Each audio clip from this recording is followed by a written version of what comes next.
السلام علیکم ناظرین، قاری خبیب محمدی صاحب ہمارے ساتھ موجود ہیں۔ آج ہم فیصل سے کویشچن کریں گے، اگر انسان بیمار شخص ہے، بیمار انسان ہے تو وہ نماز کیسے ادا کر سکتا ہے، کیسے پڑھ سکتا ہے؟ آج ہم شخص سے پوچھیں گے۔ جی وعلیکم السلام ورحمۃ اللہ وبرکاتہ۔ الحمدللہ وحدہ والصلاۃ والسلام علی من لا نبی بعد، اما بعد فاعوذ باللہ من الشیطان الرجیم، بسم اللہ الرحمن الرحیم۔ ایسا ایک بیمار آدمی ہے، وہ نماز کیسے پڑھ سکتا ہے؟ اس کے نماز کا آج میں انشاءاللہ طریقہ ڈسکس کروں گا۔ بیمار بندے کی نماز کس طرح کی ہوتی ہے قرآن اور حدیث کے مطابق۔ تو ایک صحابی ہے اللہ کے نبی صلی اللہ علیہ وسلم کا، جس کا نام عمران بن حسین رضی اللہ تعالی عنہ۔ یہ بخاری شریف کے اندر حدیث ہے۔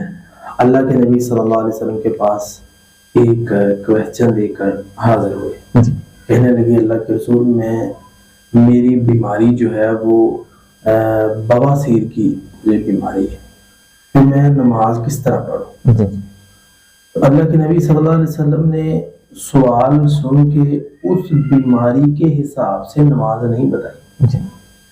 آپ سب نوٹ کرنا کہ اس حدیث کے اندر اللہ کے نبی نے کتنی آسانی کر دی ساری امت کے لیے۔ صحابہ آئیڈیل تھے ہمارے لیے، سوال اس کا کس طرح کا، جواب میں تفصیل کتنی۔ نبی صلی اللہ علیہ وسلم کے بارے میں حدیث میں آتا ہے کہ اوتیت جوامع الکلم، رسول اللہ صلی اللہ علیہ وسلم کو جامع کلمات سے نوازا گیا۔ تو جامع کلمات میں سے ایک یہ کلمہ تھا کہ بات مختصر اور اس کا مفہوم بہت زیادہ جامع اور تفصیل ہے۔ تو نبی صلی اللہ علیہ وآلہ وسلم نے اسے جواب یہ دیا، اے عمران بن حسین، اگر تو کھڑے ہو کے پڑھ سکتا ہے تو کھڑے ہو کے پڑھ لے، بیٹھ کے پڑھ سکتا ہے تو بیٹھ کے پڑھ لے، لیٹ کے پڑھ سکتا ہے تو لیٹ کے پڑھ لے۔ تو یہاں سے محدثین نے یہ بات نکالی ہے کہ جو بندہ بیمار ہے وہ جس کنڈیشن میں نماز پڑھنا چاہتا ہے پڑھ لے۔ بعض لوگ شرماتے ہیں، جی میں کرسی پہ پڑھوں گا لوگ مجھے کیا کہیں گے۔ بعض کہتے ہیں جی میں لیٹ کے پڑھوں گا تو میری فیملی کیا کہے گی۔ نہیں، جب جس نبی نے ہمیں نماز دی ہے اس نے ہمیں اجازت بھی دی ہے۔